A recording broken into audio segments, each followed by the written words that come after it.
With only one sentence, a 10-year-old girl stopped a $250 million scam in its tracks. In a penthouse high above the city, a billionaire sheikh prepared to sign a deal worth $250 million. His advisors leaned in, dazzled by the promise of history and fortune. The document before him looked like a sacred relic, sealed and scripted in ancient Arabic.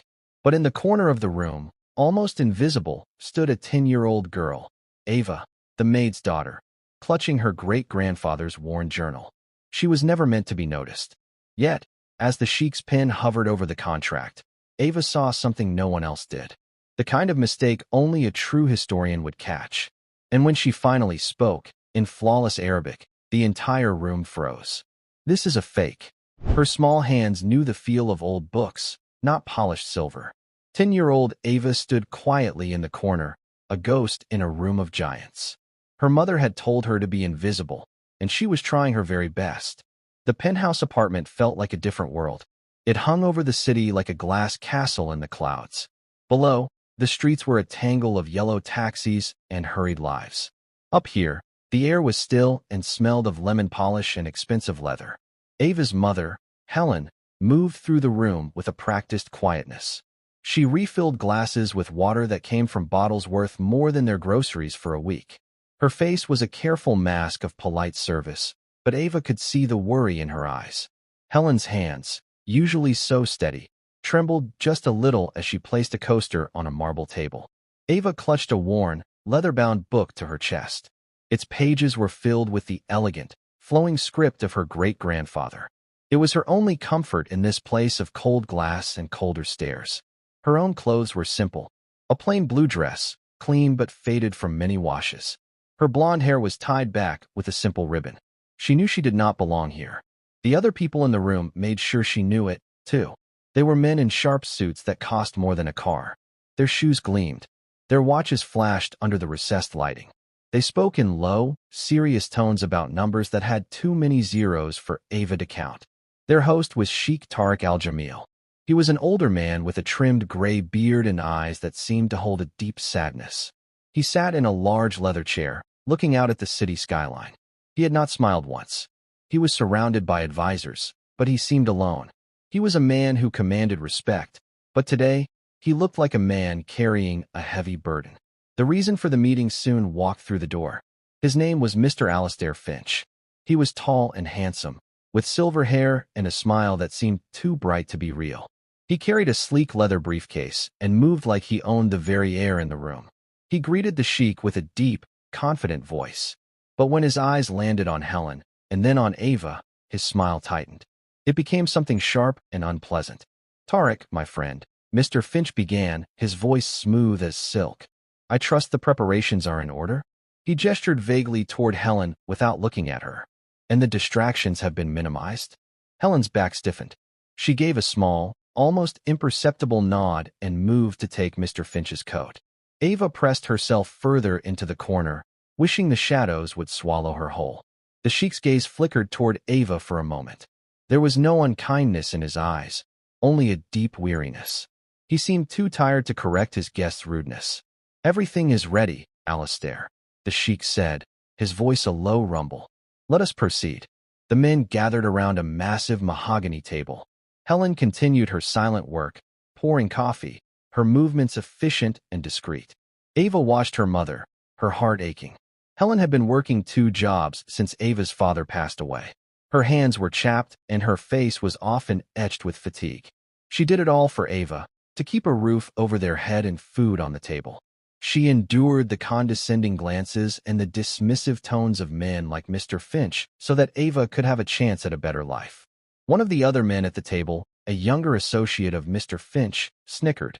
He leaned over to his colleague and whispered, loud enough for Ava to hear. "Can you believe it? Bringing a child to a place like this. Some people have no sense of propriety." His friend nodded, smirking. "Probably couldn't afford a babysitter. It's a shame what they let in the door these days." The words were like tiny, sharp stones. Ava's cheeks burned with shame. She wanted to run, to hide her face in her mother's apron. But she stayed still. She remembered her great-grandfather's words, which she had read in his journal just that morning. "Dignity is a fortress, little star. Do not let the words of small men breach its walls. So she stood taller, her chin held high, her fingers tracing the faded gold letters on her book. The meeting began. Mr. Finch opened his briefcase with a flourish. He spoke of investments, of historical opportunities, of profits that would echo for generations. His voice was mesmerizing. He painted pictures with his words, of desert sands turning to gold, of ancient lands yielding new treasures. The men at the table leaned in, their eyes gleaming with greed. Even the weary Sheikh seemed to sit up straighter, a flicker of hope in his eyes. Then came the centerpiece of the presentation. Mr. Finch pulled out a long, cylindrical case. He handled it with extreme care, as if it contained a sacred relic. "Gentlemen," he said, his voice dropping to a dramatic hush, "the key to our shared future." He opened the case and, using white gloves, unrolled a long sheet of old, yellowed parchment. It was covered in beautiful, intricate Arabic calligraphy. At the bottom was a heavy wax seal, a deep crimson against the aged document. "The original land deed," Mr. Finch announced, "granted by the ancestors of our esteemed host, Sheikh Tariq. It grants undisputed ownership of the Al-Khor Oasis and all the mineral rights beneath it. An untapped resource worth, conservatively, $250 million. A collective gasp went through the room. The men stared at the document with reverence. The Sheikh leaned forward, his eyes fixed on the parchment. It was a piece of his family's history, a link to his past, and a promise for his future. Helen was clearing away empty coffee cups from a side table near where Ava was standing. As she passed, one of the investors, a man with a large, flashy ring, waved his hand dismissively. "Be careful, woman. That document is worth more than your entire life." Helen flinched as if she had been struck. She nodded quickly, her face pale, and retreated toward the kitchen. Ava watched her go, a hot fire of anger building in her small chest. She looked back at the table, at the arrogant men, at the smiling Mr. Finch. And then she looked at the document. From across the room, it was just an old piece of paper. But something about it felt wrong. Ava had spent hundreds of hours studying her great-grandfather's books and journals. He had been a historian, a linguist, a man who loved the past. He had taught her to see the stories that objects told. He taught her about paper and ink, about scripts and seals. Her eyes narrowed. The parchment was too perfect, too uniform in its yellowing. Old parchment, true vellum, often had imperfections, thinner spots where the animal hide had been scraped. The ink, even from this distance, seemed too black, too crisp. Ancient iron gall ink faded to a soft brown and often ate into the paper over centuries, leaving a faint halo. This ink just sat on the surface. And the seal. Something about the seal was wrong. The Sheikh was reaching for a pen.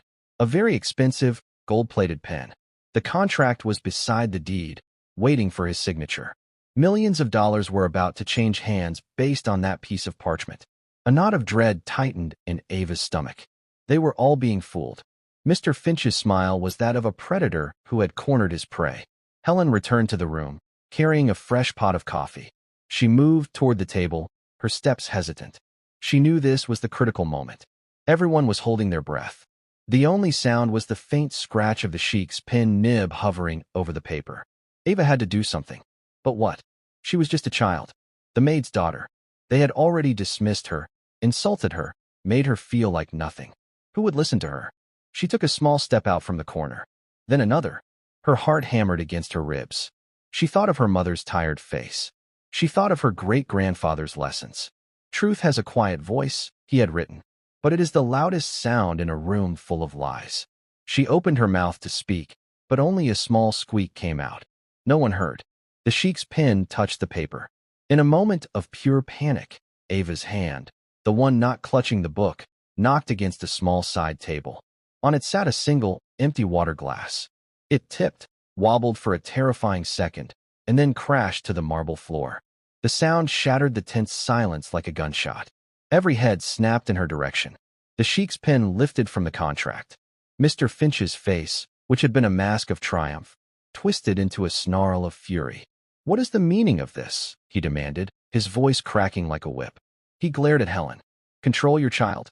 This is a house of business, not a playground." Helen rushed forward, her face white with fear and mortification. "I'm so sorry, sir." So terribly sorry. Ava, go to the kitchen. Now. The other investors were muttering, shaking their heads in disgust. Unbelievable. The audacity. Get her out of here. Ava looked at her mother's panicked face, at the circle of angry, powerful men. She saw the Sheikh, his expression unreadable, his hands still poised over the contract. She saw Mr. Finch, his eyes boring into her with pure hatred. She knew she had one chance. One single moment before they threw her out. She took a deep breath. She did not look at her mother. She looked directly at Sheikh Tariq al-Jamil. And then, in a voice that was shockingly clear and steady, she spoke. She did not speak in English. She spoke in the beautiful, formal Arabic her great-grandfather had taught her, the language of scholars and poets. The words hung in the air-conditioned silence of the penthouse. This is a fake. The room went utterly, profoundly still. The investors stared, their mouths agape. They did not understand the words, but they understood the tone. It was a tone of absolute certainty. Mr. Finch's jaw dropped. A flicker of sheer panic flashed in his eyes before he could mask it. Helen froze, her hand halfway to Ava's shoulder. She stared at her daughter as if she were a stranger. She had no idea Ava could speak a word of Arabic. But Sheikh Tariq al-Jamil understood. His head, which had been bowed over the contract, slowly lifted. His dark, weary eyes widened, first in disbelief, and then with a dawning, intense focus. He stared at the small, blonde-haired American girl in the faded blue dress. He looked at her as if he were seeing her for the first time. The silence stretched, thick and heavy. The entire $250 million deal hung suspended in the air, held there by the quiet, impossible words of a 10-year-old girl. The Sheikh slowly put down his pen. He did not look at Mr. Finch. He did not look at his advisors. He looked only at Ava. "What did you say?" he asked, his voice a quiet, dangerous rumble. He spoke in English, but his eyes were demanding a different answer. Mr. Finch finally found his voice. He let out a short, forced laugh that sounded more like a bark. A trick. A party trick she must have learned. "Don't be absurd, Tariq. She's a child. What could she possibly know?" He waved a dismissive hand. "Helen, take your daughter and leave. You are dismissed." Helen reached for Ava's arm, her whole body trembling. "Ava, let's go. Please." This was a disaster. They would be fired. They would be homeless. All because Ava had spoken out of turn. But Ava did not move. She stood her ground, her small shoulders squared. She met the Sheikh's gaze and spoke again, this time in English, her voice unwavering. "I said it's a fake." She pointed a small, steady finger at the document on the table. "That whole thing is a lie." The confidence in her voice was staggering. It was not the petulance of a child. It was the conviction of an expert. The room was now divided. On one side was Mr. Finch, sputtering with outrage, and his investors, looking confused and annoyed. On the other was the silent, calculating Sheikh. And in the middle was Ava, a tiny island of defiance. "This is outrageous." Mr. Finch boomed, his face turning red. "Are you going to let a servant's brat scuttle the deal of a lifetime based on a childish fantasy?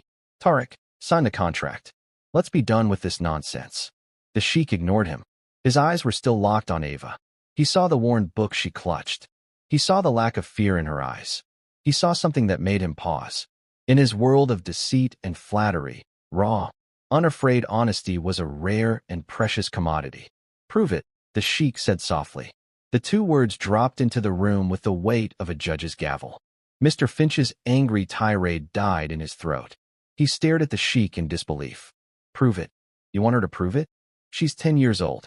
She made an accusation in my home that questions not only your honor, but my intelligence," the Sheikh replied, his voice growing colder. "She will have the chance to explain herself. Bring the child here." One of the Sheikh's advisors, a stern-looking man named Kareem, stepped forward. He looked from the Sheikh to Ava with a conflicted expression. He hesitated, then gave a slight nod. Helen looked like she was about to faint. This was a nightmare from which she couldn't wake. Her daughter was about to be humiliated, and they were about to lose everything. Ava, however, walked forward. She didn't run. She didn't hesitate. She walked with a strange, calm purpose, her worn-out shoes making no sound on the plush Persian rug. She stopped at the edge of the massive mahogany table, so small that her chin was barely above its polished surface. The group of powerful men stared down at her. To them, she was an insect, an anomaly, An impossibility. The floor is yours, little one, the Sheikh said, his voice laced with a heavy irony. Tell us all how you, a child, know more than my team of experts and advisors. Explain this lie. Ava took a breath, the scent of expensive cologne and old paper filling her lungs. She placed her great-grandfather's journal on the edge of the table. Then, she looked at the deed. You don't have to be old to see the truth, she began, her voice small but clear. You just have to know where to look. She pointed to the parchment. Real vellum from that period, from the 17th century, was made from calfskin. It was scraped by hand. It would be uneven. If you held it up to the light, she looked at Kareem, the advisor. You would see thinner patches, maybe even a few small holes from the scraping process. This paper, it's machine-made. It's too perfect. It was probably aged with tea or chemicals to make it look old. Mr. Finch let out another scornful laugh. Preposterous. She's been reading fairy tales. Ava ignored him, her focus absolute. She pointed to the beautiful, flowing script. And the ink, she continued. The ink is wrong. For centuries, they used iron gall ink. When it gets old, it doesn't just fade. The acid in the ink eats into the paper. It creates a browning effect, a burn around the letters. This is modern ink. It's made with carbon. It just sits on top of the paper. There's no corrosion. It's flat. A murmur went through the room. The investors were no longer looking at Ava with just annoyance. A seed of doubt had been planted.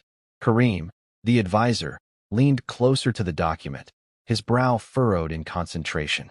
Impressive theories, little girl, Mr. Finch said, his voice dripping with sarcasm. Did you learn that in your art class? Ava finally turned her clear blue eyes on him. I learned it from my great-grandfather, she said simply. He was Sergeant Michael Peterson. He fought in the war, not just with a gun. He was part of a special unit. They saved art and old documents. He was a hero. He knew more about history than anyone. She tapped the journal. He wrote it all down. He taught me. The Sheikh's posture changed. He leaned forward, his elbows on the table, his skepticism beginning to melt away, replaced by an intense, burning curiosity. But that's not the biggest mistake, Ava said, her voice dropping slightly, drawing them all in. She pointed to the magnificent crimson wax seal at the bottom of the document. The biggest mistake is right there. All eyes moved to the seal. It was ornate, bearing the crest of the Al-Jamil family and a line of Kufic script, an early, angular form of Arabic. What about the seal? Kareem asked, his voice sharp with interest. The script, Ava said. It's beautiful, but it's wrong. The calligrapher used a dot for the letter Fa. In the 17th century, in this region, the Kufic script used for that seal would not have used a dot. They used a small, inverted V shape above the character. The dot wasn't standardized in that form of calligraphy until the late 18th century, almost 100 years after this was supposedly signed. She paused, letting the weight of her words settle in the silent room. Whoever made this was good, she concluded, her voice soft but devastating. But they made a mistake. They got the date of the dot wrong. Silence. A deep, profound, and terrible silence filled the penthouse. Mr. Finch's face had gone from red to a sickly, pale white. He looked at the document, then at Ava, his mouth opening and closing with no sound coming out. The investors were looking at each other, their greed turning to panic. The Sheikh sat back in his chair. He stared at the deed on his table, the deed he had been moments away from validating, the foundation of a $250 million deal. And he saw it not as a link to his history, but as a cheap and clever forgery. He had been so blinded by hope, so desperate to reclaim a piece of his heritage, that he had almost been taken for a fool, by a con man, and he had been saved, by a child. He finally turned his gaze to Mr. Finch. The weariness was gone from his eyes. It was replaced by a cold, hard fire. It was the look of a king who had just uncovered a traitor in his court. Kareem, the Sheikh said, his voice dangerously quiet. Get my spectacles, and a magnifying glass. Then he looked at two of the large, silent bodyguards standing by the door. And ensure Mr. Finch and his associates do not leave the room. I believe we have much to discuss. The air in the penthouse, once thick with greed, was now frozen with tension. Mr. Finch stood as if he'd been turned to stone, his handsome face a mask of disbelief. The blood had drained from his cheeks, leaving behind a pasty, gray pallor. His associates, The men who had been so eager to toast their impending fortunes now looked at him with suspicion, their whispers turning from admiration to accusation.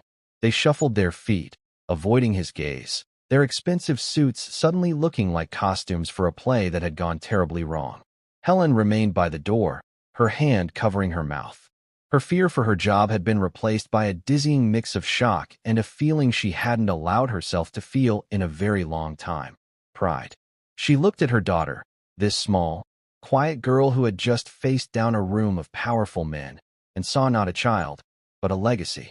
She saw her own grandfather, Michael Peterson, a man who had been gentle and kind but possessed a will of iron and an unshakable devotion to the truth. Helen had thought those days, those stories, were just a part of their family's quiet past. She never imagined they would erupt with such force in a billionaire's penthouse. Kareem, the Sheikh's advisor, returned with a pair of delicate, gold-rimmed reading glasses and a heavy, brass magnifying glass. He placed them on the table before the Sheikh with the reverence of a courtroom clerk presenting evidence. The Sheikh picked up the glasses and settled them on his nose. He took the magnifying glass, its lens catching the light, and leaned over the fraudulent deed. The room was so quiet that the soft scrape of the brass magnifier on the mahogany table sounded like a roar. He examined the parchment first, just as Ava had described. He ran a gloved finger over its surface. His expression remained neutral, but a muscle twitched in his jaw. He moved the glass to the calligraphy, tracing the lines of ink. Then, he spent a long time on the seal, his dark eyes narrowed in intense concentration. Mr. Finch finally broke. "This is absurd," he stammered, his voice thin and reedy. "A circus, Tarek. You cannot possibly be taking the word of a little girl over a document verified by my experts." The Sheikh did not look up. He continued his examination, his silence more damning than any accusation. "My experts are the best in the world," Finch insisted, his voice growing louder, more desperate. "They have authenticated artifacts for museums, for auction houses. This is an insult to them, an insult to me." One of his partners, a heavy-set man named George, stepped away from him. "Your experts, Alistair," George said, his voice low and cold. "You were the one who sourced the document. You brought it to us. You vouched for its authenticity." The implied accusation hung in the air. The other investors shifted, creating a visible space around Finch, isolating him. The Sheikh finally straightened up.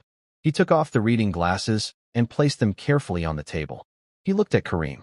"Get Professor Al-Fahim on the line," he commanded. "The head of antiquities at the university. Tell him I require his immediate assistance. Use the secure video link." Kareem nodded and quietly, left the room. The Sheikh then turned his full attention back to Ava. The hardness in his eyes softened as he looked at her. He saw her standing there, small but unbowed, clutching her great-grandfather's journal like a shield. "You said he was a sergeant," the Sheikh said, his voice now calm, almost conversational. "Sergeant Michael Peterson. Tell me about him." Ava's face lit up. Talking about her great-grandfather was her favorite thing in the world. "He was amazing," she said. "He grew up in a small town, but he loved books more than anything. When the war started, he enlisted. But they found out how much he knew about art and history and languages. So they put him in a special group. The Monuments Men," the Sheikh said, a flicker of recognition in his eyes. Ava nodded eagerly. "That's what they called them. He went all over Europe. He found paintings and statues that the bad guys had stolen. He saved them. He said he was a soldier for history. He said saving a piece of the past was like saving a piece of the future." Her words, simple and earnest, resonated in the quiet room. The investors, who had been focused on their potential losses, now looked at the girl with a new curiosity. Helen felt tears welling in her eyes, and she quickly wiped them away. "After the war," Ava continued, "he became a professor. But he never stopped learning. He traveled everywhere. He learned to read so many old languages. He said you couldn't trust a translation. You had to read the words the way the person who wrote them did. He taught me." She patted the journal. "It's all in here. His notes. His drawings. He showed me how to spot a fake. He said most forgers are clever, but they're also arrogant. They always miss one small thing. One little detail that gives them away. The date of the dot," the Sheikh murmured, looking back at the seal on the parchment. It was such a tiny detail. So small, so insignificant. A dot. A single, tiny that had just saved him from a $250 million mistake. Mr. Finch watched this exchange, his face a storm of conflicting emotions. He saw his plan, so meticulously crafted, unraveling thread by thread. And all because of a child's story about her dead great-grandfather. The injustice of it was maddening. Touching stories, Finch sneered, attempting to regain some control. But they are just that, stories. We are talking about a legal, binding document. We are talking about business, not bedtime tales from a war that ended 80 years ago. The Sheikh held up a hand, silencing him without a glance. We are talking about truth, Mr. Finch, he said, his voice dangerously soft. It is a concept you seem to be unfamiliar with. At that moment, Kareem re-entered the room. He was followed by another of the Sheikh's men, who rolled in a large television screen. Kareem carried a laptop. Professor Al-Fahim is on the line, Your Excellency, he announced. The screen flickered to life. The face of an elderly, scholarly man with a white beard and kind, intelligent eyes appeared. He was in a library, surrounded by towering shelves of old books. Tariq, my friend, the professor said, his voice warm but professional. It is late. I trust this is a matter of some importance. It is, Omar, the Sheikh replied. He gestured for Kareem to position the laptop's camera over the document. I need your eyes on something. Using the high-resolution camera, Kareem focused on the deed. He slowly panned across the parchment, zoomed in on the script, and then, on the Sheikh's instruction, focused tightly on the crimson seal. On the large screen, the details Ava had described were magnified for everyone to see. The perfect, machine-like texture of the paper, the flat, non-corrosive ink, and the seal. Professor Al-Fahim on the screen leaned closer to his own camera, his brow furrowed. He was silent for a long time, stroking his beard thoughtfully. Well, Omar, the Sheikh prompted. The professor sighed, a soft, weary sound. Tariq, where did you get this? That is a question I will be exploring in great detail very shortly, the Sheikh said, his eyes flicking for a moment to the sweating Alistair Finch. First, tell me what you see. I see a very competent, very ambitious forgery, the professor said plainly. The artist is skilled, I will grant them that. The calligraphy is a beautiful imitation of the Diwani style of the period. But it is an imitation, and a flawed one. Tell me about the flaws, the Sheikh said, his gaze fixed on Mr. Finch. The ink is the most obvious, of course, the professor explained, his voice that of a lecturer. As you know, iron gall ink oxidizes over time, it burns the page. This is a modern pigment ink. But the more amateur mistake is in the seal. He gestured to the screen. Kareem, can you focus on the Kufic inscription at the bottom of the crest? The camera zoomed in. Magnified to the size of a dinner plate, the dot on the letter FA was now glaringly obvious. That dot, Professor Al-Fahim said with a shake of his head. A common mistake for forgers who are not true historical linguists. That particular diacritical mark, the dot or nuka, was not used in the formal Kufic script on seals of your family's region until the late 18th century, likely after the reforms influenced by the Ottoman court. In the 1680s, when this document claims to be from, the character would have been undotted or used an entirely different phonetic marker. It is an anachronism, a small one, but a definitive one, like finding a zipper on a suit of medieval armor. He paused, then added, Whoever made this document, my friend, is a good artist, but a poor historian. This is, without any doubt, a fake. The professor's final words echoed in the room. Fake. The word was a death sentence for the deal. Mr. Finch let out a strange, strangled noise, a sound of utter defeat.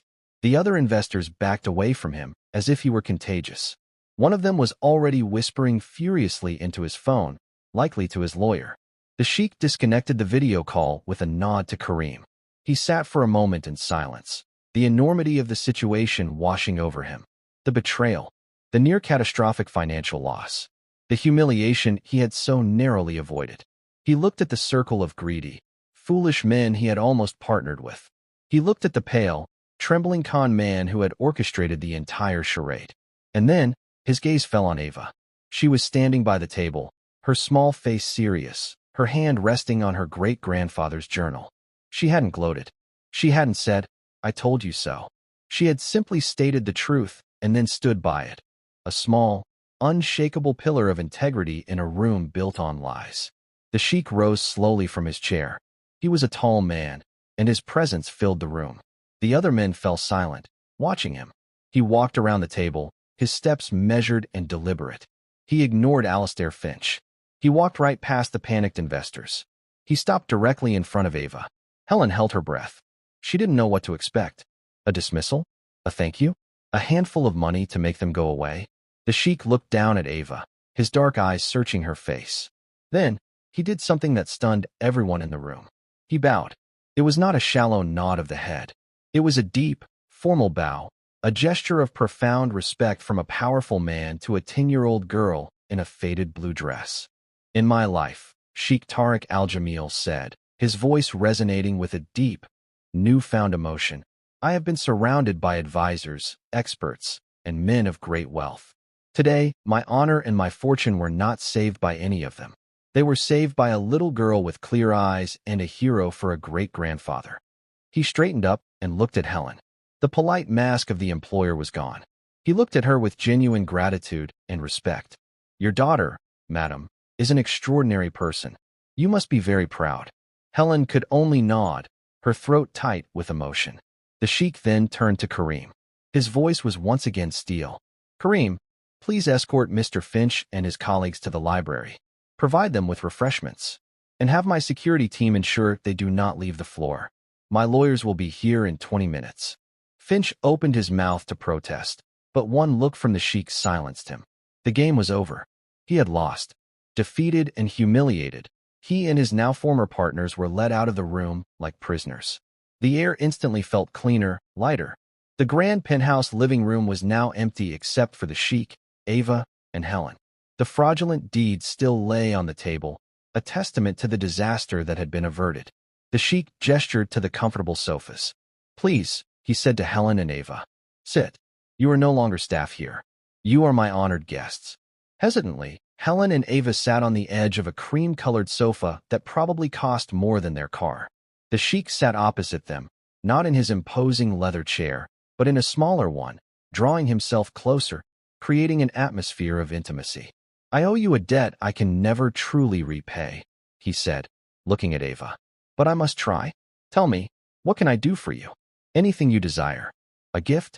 A reward? He was thinking of money, of course. A trust fund, a scholarship. He could secure her future and her mother's for the rest of their lives. It was the simplest, easiest way to show his gratitude.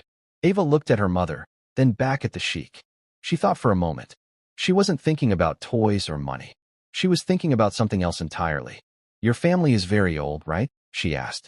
The Sheikh nodded, intrigued. For many centuries, yes. Do you have a library? Ava asked, her eyes wide with excitement. A real one? With really old books? The question was so unexpected, so pure, that the Sheikh was momentarily taken aback.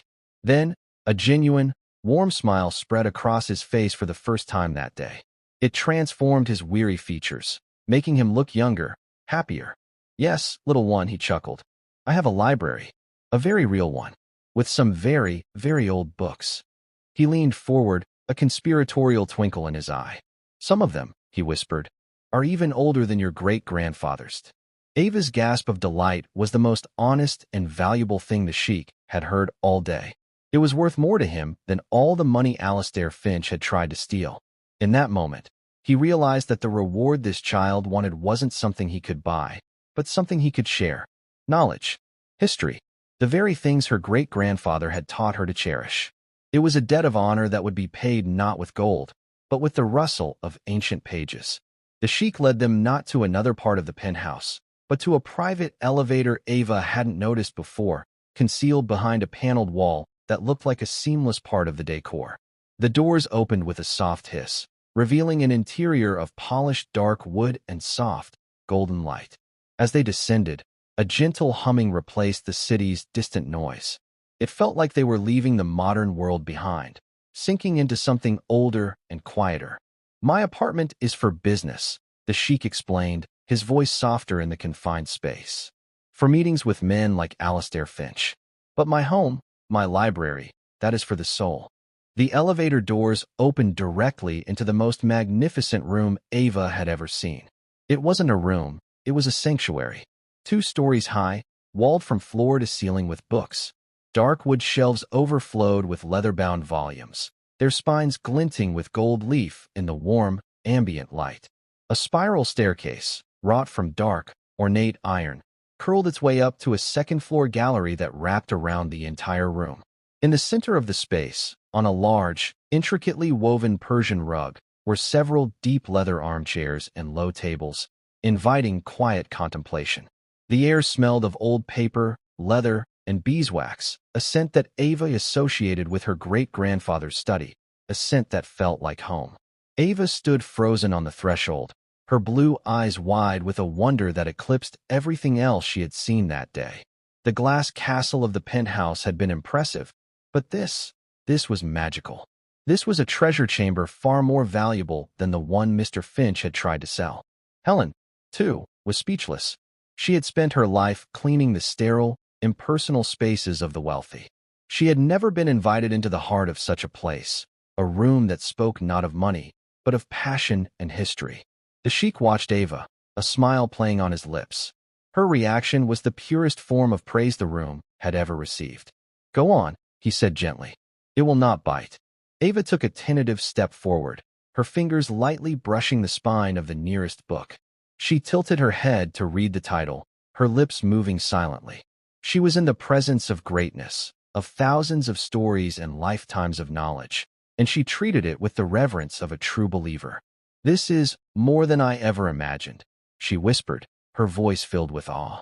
"My father started the collection," the Sheikh said, walking slowly into the room.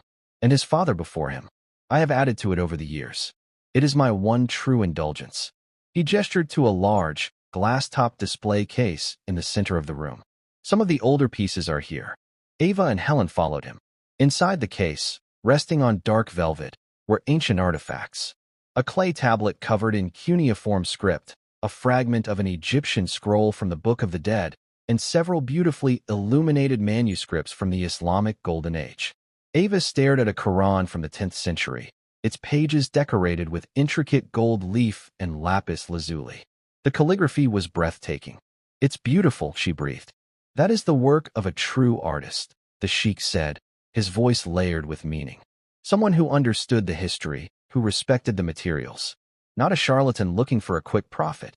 The shadow of Mr. Finch's betrayal still lingered, but here, in this room, it seemed to lose its power, diminished by the weight of genuine history. He turned to Helen. "Mrs. Peterson," he said, using her name with a respect that was entirely new. "Your daughter has a remarkable gift. A gift inherited, it seems, from a remarkable man." Helen found her voice, though it was thick with emotion. "My grandfather, he was just a quiet man. He loved his books. I never thought." Her words trailed off. She looked at Ava, who was now tracing the lines of the cuneiform tablet with her eyes, her brow furrowed in concentration. How had she failed to see the depth of the legacy he had passed on to her daughter? "Quiet men are often the ones who change the world," the Sheikh replied. "They do not make noise. They simply do the work that matters." He paused, his gaze thoughtful. "I meant what I said upstairs. I owe you a debt, and I do not like being in debt." He walked over to a small, elegant desk in the corner of the library and picked up a checkbook. It was the solution of a billionaire, a simple transaction. Helen's stomach tightened. She appreciated the gesture. She truly did. The money would change their lives. It would mean an end to the constant worry, the second job, the fear of falling behind. But somehow, it felt inadequate. It felt like a payment for a service rendered, and what Ava had done was so much more than that. Before the Sheikh could write, Ava spoke, her voice pulling their attention back to the display case. "This one isn't real." Her statement, so similar to the one that had shattered the deal upstairs, hung in the quiet air of the library. The Sheikh froze, his pen hovering over the check. Helen's heart leaped into her throat. "Oh, Ava, no. Not now. Don't push your luck." The Sheikh slowly put the checkbook down and walked back to the display case. His face was unreadable. "What did you say?" Ava pointed to a small, simple-looking dagger with a jeweled hilt, lying next to a collection of ancient coins. "That one," she said. "The dagger. It's not from the same time as the coins." The Sheikh stared at the dagger. It had been in his family for generations, supposedly a relic from a distant ancestor, a warrior poet of the 12th century. It was one of his most prized possessions. That dagger has been in my family for 300 years, he said, his voice flat. It was authenticated by the British Museum in 1958. Ava did not flinch. They were wrong, she said, with the same simple certainty as before. She looked up at him, her expression not arrogant, but helpful. It's the metalwork on the hilt. The filigree. That style wasn't used in that region until much later, probably during the Ottoman period. It looks older because the blade is old. The blade is real 12th century. But someone probably found the blade and added the fancy handle in the 16th or 17th century to make it look more valuable. She looked down at her great-grandfather's journal, which she had placed on the edge of the case. She seemed to be gathering her courage. My great-grandfather wrote about this kind of thing. He called them marriages. When someone takes two old things and puts them together to make one new, fake thing. It's harder to spot than a complete forgery, because parts of it are real. The Sheikh stared at the dagger, an object he had cherished, a story he had believed his entire life. He had shown it to scholars, to historians, to collectors. No one had ever questioned it. Now, this 10-year-old girl was dissecting it with the casual precision of a master surgeon. He felt a sudden, sharp pang, not of anger, but of something else, a sense of being unmoored. How much of what he thought was real was actually a carefully constructed story? Finch's deed was a lie. Was this dagger a lie too? Instead of becoming angry, he felt a strange sense of liberation.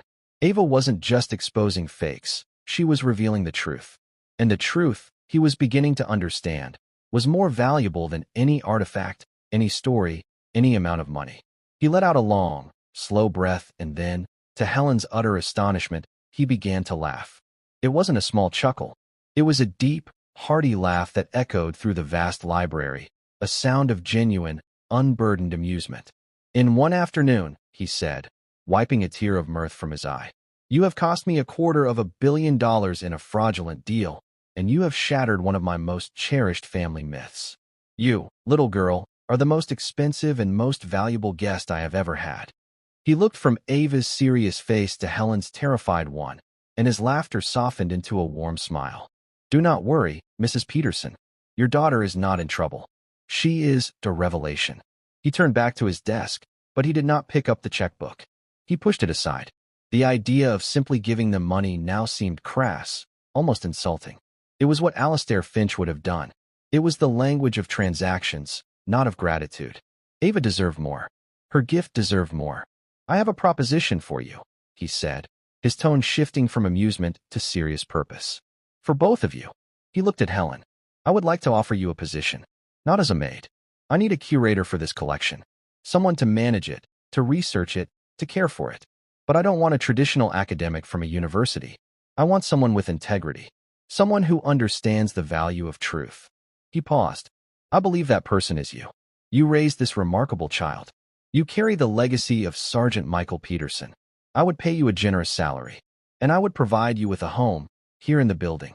Helen was so stunned she couldn't speak. A curator. A home.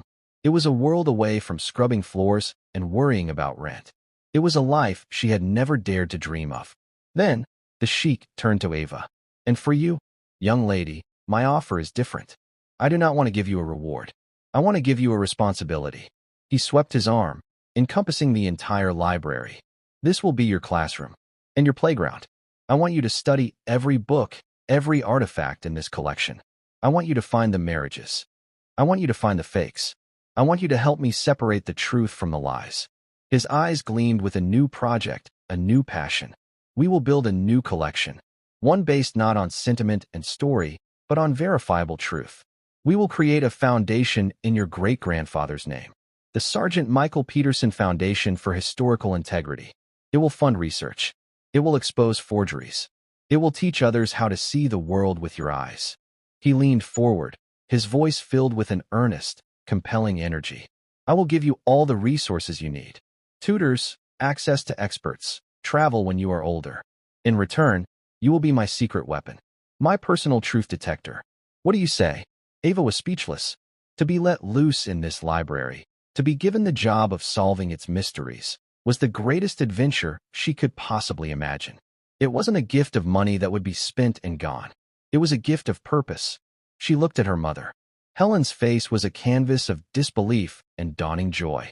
The worry lines that seemed permanently etched around her eyes were gone, replaced by the sheen of unshed tears of happiness.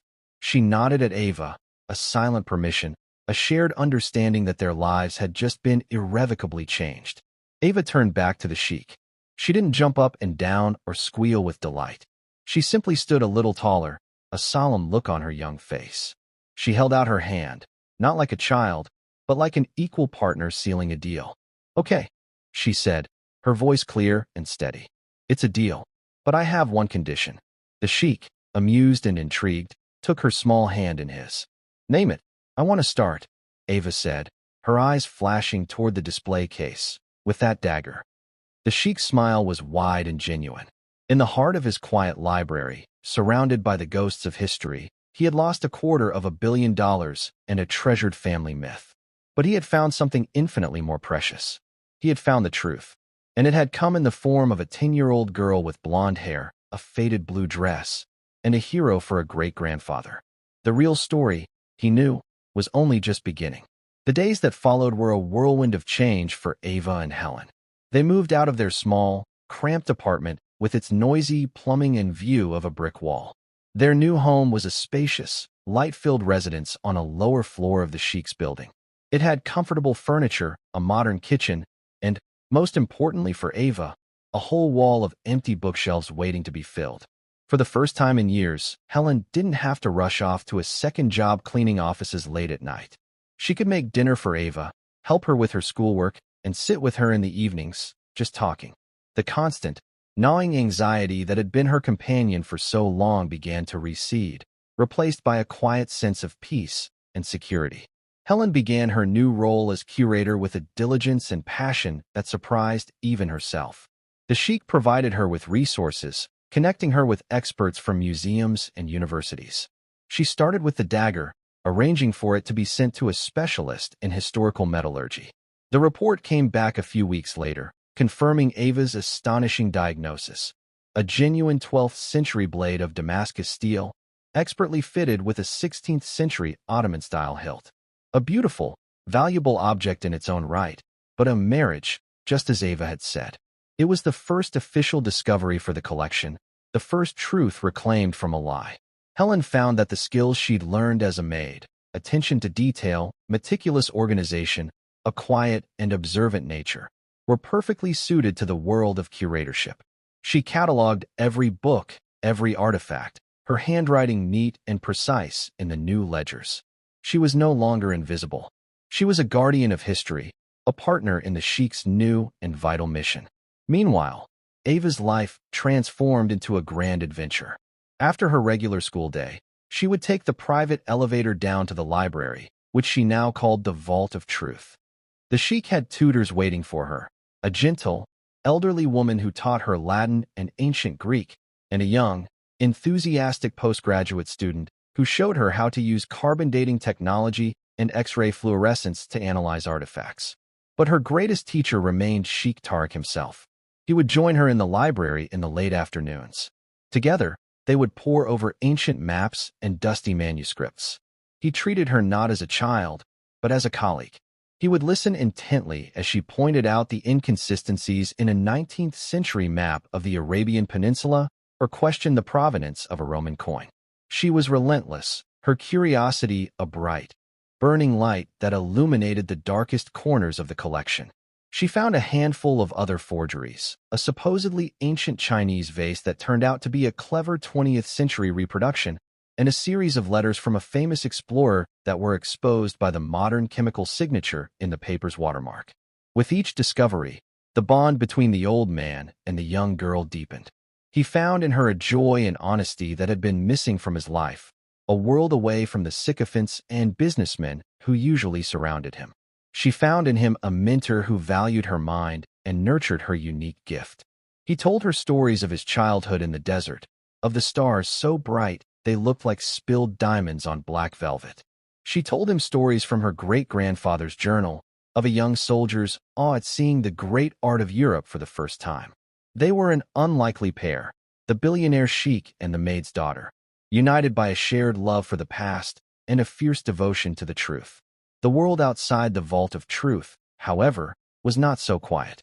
The story of Alastair Finch's spectacular downfall became the stuff of legend in the financial world. Stripped of his credibility and facing a barrage of lawsuits from the Sheikh and the other investors he had duped, his empire crumbled. The investigation revealed a pattern of sophisticated fraud stretching back years.